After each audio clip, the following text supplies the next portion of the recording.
We're here with Guerschon Yabusele on Courtside Comparisons presented by NerdWallet. Your first episode, so we're very happy to have you.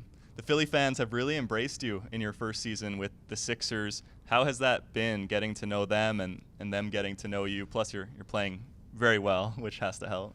Well, first of all, thank you for having me here for this episode. I'm really happy to be here, and then so far it's been great. It's been great. I've been having a lot of love from the fans, from the people around the organization, and the players in general. But it felt great to be out here, be back in the NBA, and being able to. We've got Embiid throwing the basketball up, and being able to be successful. This season. It's been fun. As we speak right now, you are one day removed from attending your first American football game. Yeah. As a fan, you were really in the mix. Yeah. How was it? It was amazing. I really want to say that. It was amazing, being able to have the first American football, to go over there. I could have go to like the suite because like some of the players when I came today, it was like, you should let me know. I would have brought you in the seat. And I feel like I wanted to be in the crowd. I wanted to be in the crowd to have that really first experience to be out there. The Eagle play an amazing game. So it was just cool to be out there, with some of the fans and cheering, singing and having fun. It was just a special night, and I had a lot of fun. How much had you followed this kind of football growing up through YouTube or whatever? Not a lot, not as much. I remember when I was in Boston, when the Patriots was playing. I was seeing how the city, was really enjoying that. Watching them also winning Super Bowl and stuff like that. I was watching it, from the side, but I never really got to the game, and hearing this whole season how good the Eagles was. I knew I had to go to the game, being able to go over there for like the semifinals before the Super Bowl. It was just amazing, and the game they played, it was just so good. You are 6'8". There were some people online saying that they felt badly for anyone behind you. Was that an issue at all? Did you get along with everyone around you? No. First of all, everyone that was around me was just great. You just we was shaking hands and stuff every time we was getting a touchdown or we do something good. So the atmosphere was perfect. But it's true, when I got there and I see everybody was standing up and nobody was sitting, I was like, oh my God. So I was looking behind me and I was like, I'm sorry, 'cause I don't want to sit down. I want to be like, part of the mix, So I was just standing up the whole game. But yeah, sometimes I was trying to sit down a little bit so you can see. But they found a way. They was moving left to right a little bit to see the game. With your size, if you played football, what position do you think you would play? I cannot tell you which position really, because I don't really know every position. I know when I was in Boston, a lot of people was telling me to play like Linebacker. Yeah. Their tight end, defensive Yeah, line. We're okay. rushing the quarterback maybe. Me, if you ask me, I would definitely love to have the ball and run around to try to go get the touchdown. Or I would say just catch the ball and then run again to get it like a touchdown. What other sports did you play growing up in France? I know you have a boxing background too, Yeah. but anything else? Soccer, of course. This is like the first thing I think you learn when you go to school and everything. Because, soccer, I feel like it's the easiest sport to play outside. I remember we used to play with like any type of balls, and put like, bags right here to put the goalie. So, it's easy to play that everywhere you go. So, actually, that just jogged my memory that Adem Bona in a recent media availability was talking about what positions that his Sixers teammates might play if you were all on the same soccer team. Okay. So he was saying that you would be in the back for sure, like left back, kind of holding things down. I think he had Joel as a striker, way up top. Just I guess to What? I'm not a huge soccer guy, but No. I like soccer actually, but I don't know tactically and why he would have Joel up there. Yeah, I have no Jared idea McCain is why would he do a good that. juggler from what we've seen Okay. as well. I don't know if he would be a midfielder maybe. Right. And then Adem, I don't know, in the back with you. So Oh, goalie, he had KJ, I think. no. I don't know why. I put Joel in the goalie. Make Okay. sure he stay over there and keep the energy to to stop the other team from scoring. But yeah, no, I will put, let's say, KO in the middle, taking care of like the position, Kyle Lowry in the middle, taking care of the position, make sure everything is right, making the right pass. I would put Tyrese next to him on the side, make sure he runs because he goes super fast and he can, push the ball. Other side would put Reggie too, and thinking I would put defense for sure, Adam, for sure on defense, the middle one. I put me next to him in the middle too. On the side over there, I put Drum with him in the middle. Okay. That'd be a good defense right there. A stout me front. on the side too. Yeah. No, we definitely can have a decent soccer team. The rookies, I think Jared McCain beat all rookies at Summer League in the juggling contest to see. He even beat Adem. He did? Yeah. He beat Adam? Yeah. For real?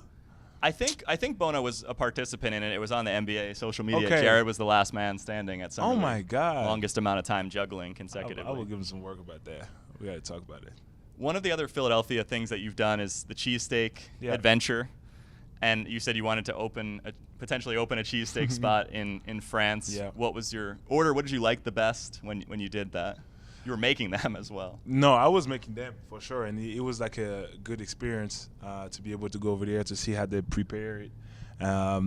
Because like it looks easy, but then when I was over there, just chopping the meat was the hardest part. Like my arm was stiff, and I was just over there for a couple of minutes, and he was like, he was telling me, after a couple of years, he's doing with both hands now. So it was just amazing to go over there and to that particular spot because it's really famous in Philly.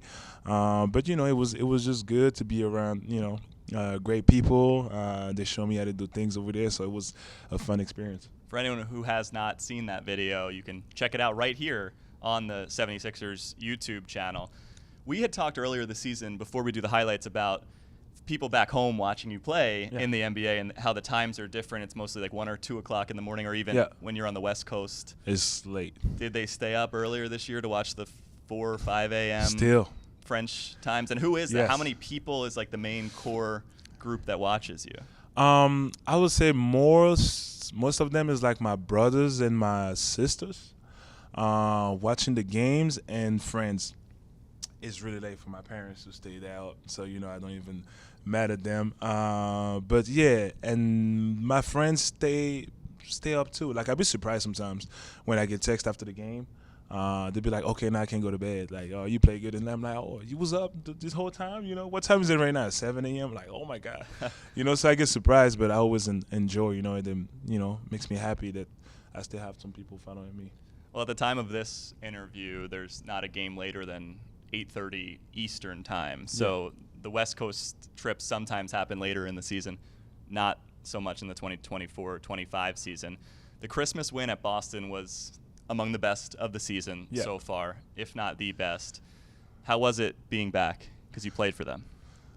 It was feeling special, to be able to go back, out there. Like I always say, like just when we land and we start driving through the city, being able just to see that, I get so many memories, So being able to go there, and then I still got some friends over there, so we got dinner, talk a little bit, and then goes to the game.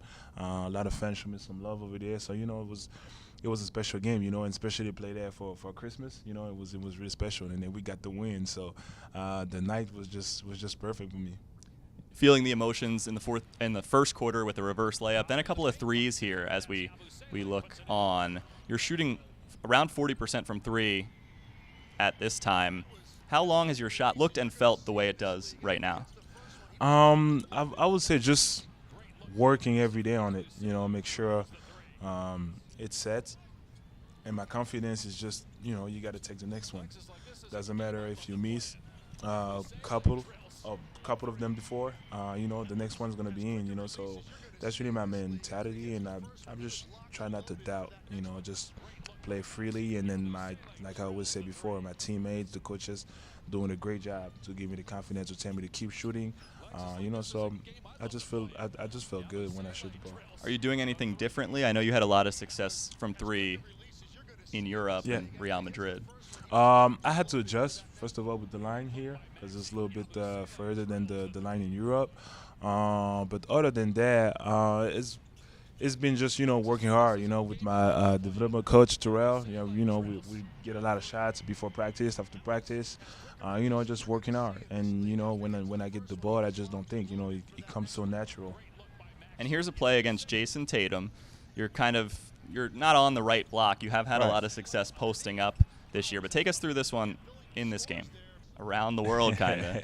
Yeah. So I was when I saw him, and once again, I want to give all the credit to PG because he's always doing like making the right reads. So I give him a look, and then he looked at me, and then he wanted me to post. So as long as I seen like he was Jason Tatum, I was like I gotta go to the rim. I didn't want to chest him too much because I was scared that maybe he tried to take a charge or something. So the first instinct when I get the ball is like, okay, let me get the baseline. And then when he was there, I bump him a little bit. And then I see the little opening because he was trying to put the chair on me. So I stay strong, and then I finish, So after that, I was, still feeling good.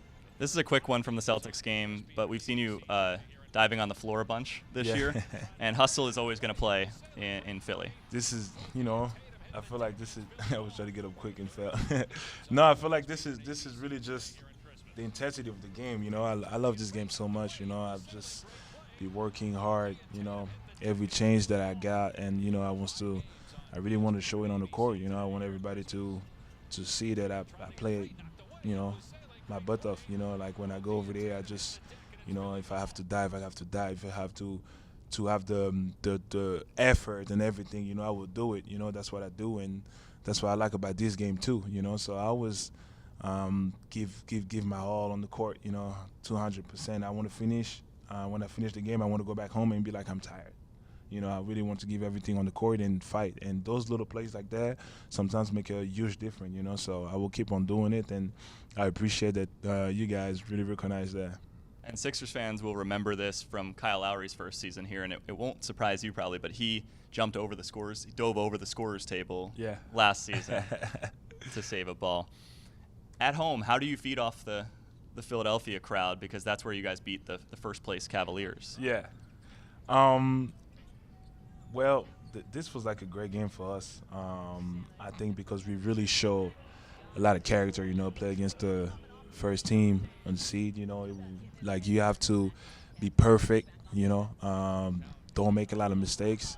And we really bought out. I feel like everybody has shown something good that game.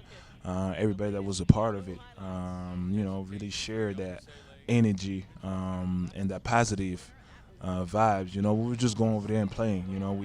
I remember like everybody was happy. We had so much fun. We was home. The fan was really like sharing that moment with us. So it was just a special night for us, and it was a really really important win for us too. We've got to start showing some dunks. The lane on this one, the lane clears out for you, right? Yeah.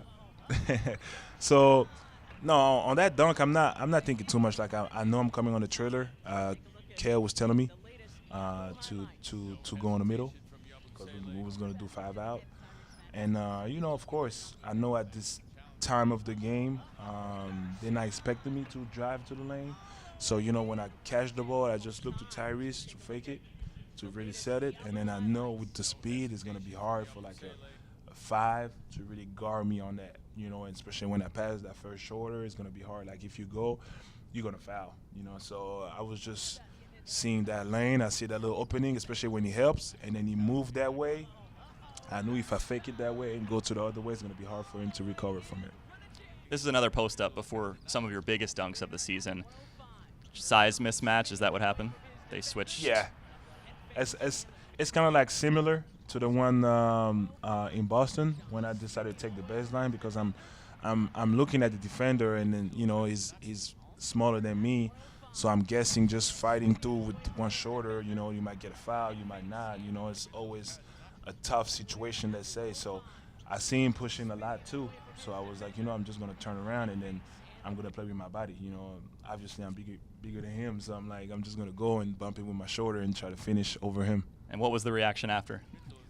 Pleading for the foul call? Yeah, I know I'm not the only one because apparently that was clear a foul. Like when I went up, it just slapped my hand, and you can't hear it. And then when I talked The to whole the bench. referee, yeah, and then because it was for me it was clear, but then I talked to the referee and he was telling me some, and then I agree with his decisions are.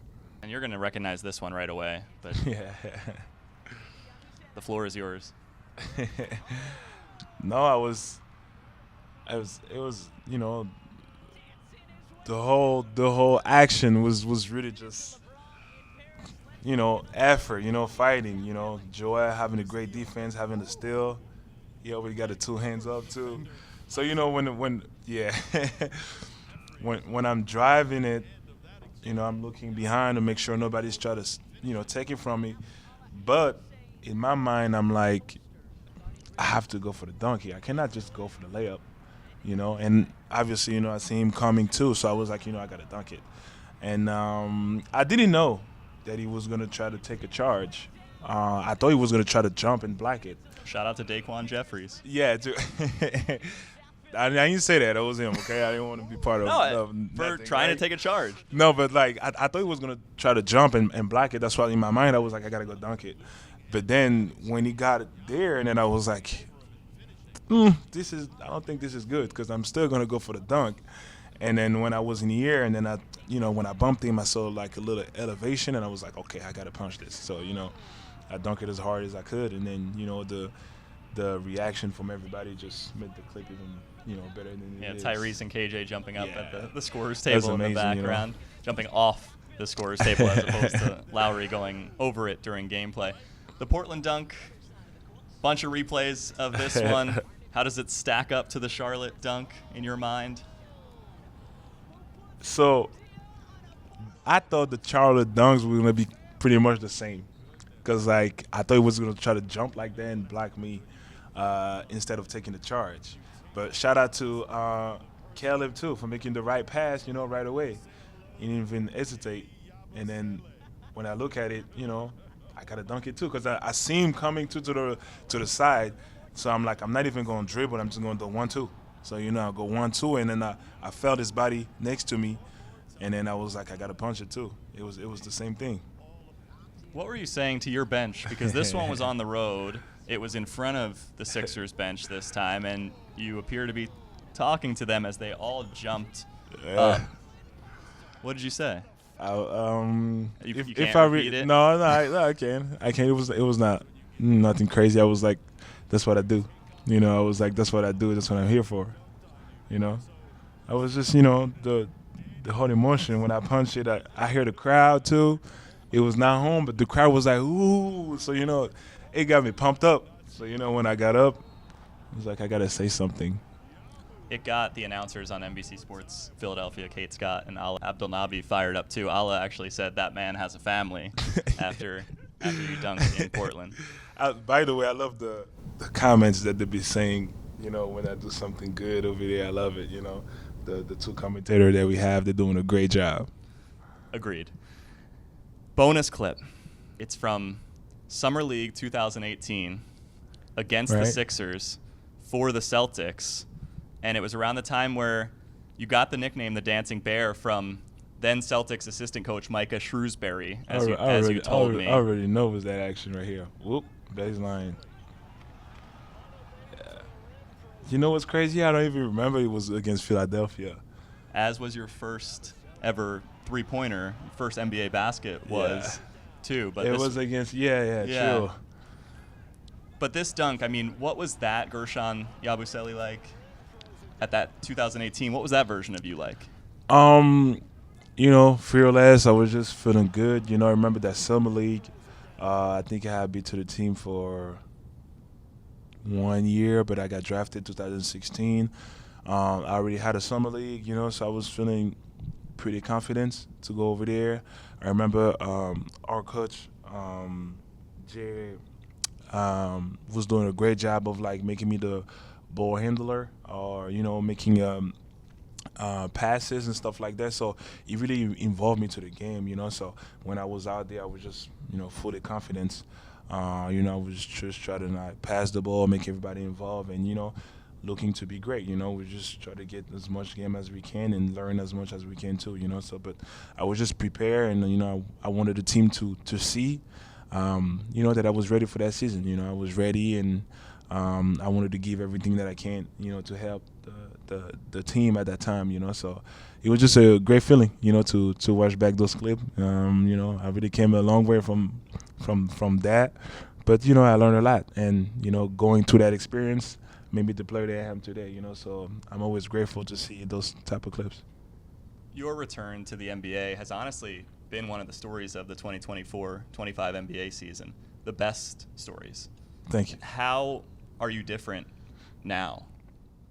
It's weird to say that, but like I'm still like not trying to think too much about it and just try to go through the season because I feel like I still got more to achieve, more to show. We still got a lot going on with our team, and I feel like we can still show a lot of things to the NBA. So as far as right now, where my head's at is really try to win as much game as possible, keep doing what I'm doing, try to bring the energy, try to bring the force to the game, and just enjoy it. For me, it's been really fun to be out there, to be able to compete with the best guy in the world, the best teams, so I really just enjoying my time now. I'm having a lot of fun, and I'm happy to be here. Closing with this, sometimes we talk about player nicknames, what your teammates are calling you and all that. We're not going to talk about the Dancing Bear anymore, but Yabu, players, Coach Nurse refers to you as Yabu. Have you ever been called Yabu this much in your life? Is that what you were called at other stops, or is that new? I was being called Yabu in Spain. That's why everybody was calling me in Spain. That's why like when I got here and everybody was like, what should we call you? Because when I was in Boston, they was calling me G or GY. So I was telling them that. So I was like, I really don't have any preference, but last year it was calling me Yabu. Maybe it's easier because at first here everybody was trying to say my last name, but they keep like messing it up every time they say it. Like they say, I think sometimes me slightly as well, but but I don't understand. So I was like, what? Call me Yabu. Like it's really simple. And then we was making fun because one time we had like a meeting where we were talking, and then Paul George keep calling me Yabo, and then we start laughing. So now a couple of guys call me Yabo sometimes or Yabu, but it's fine. When he had a clip going around on Podcast P, I think he called you Yabo, and he said it's You crazy see? that Yabo was out of the league. I'm telling you, he couldn't figure it out, and then he was calling me Yabo. So it's stick to it, but yeah, it's cool. Well, Yabu, it's been awesome to watch you so far this season, and you have your first appearance on Courtside Comparisons presented by NerdWallet in the books. So thank you so much for the time. Thank you for having me. Thank you.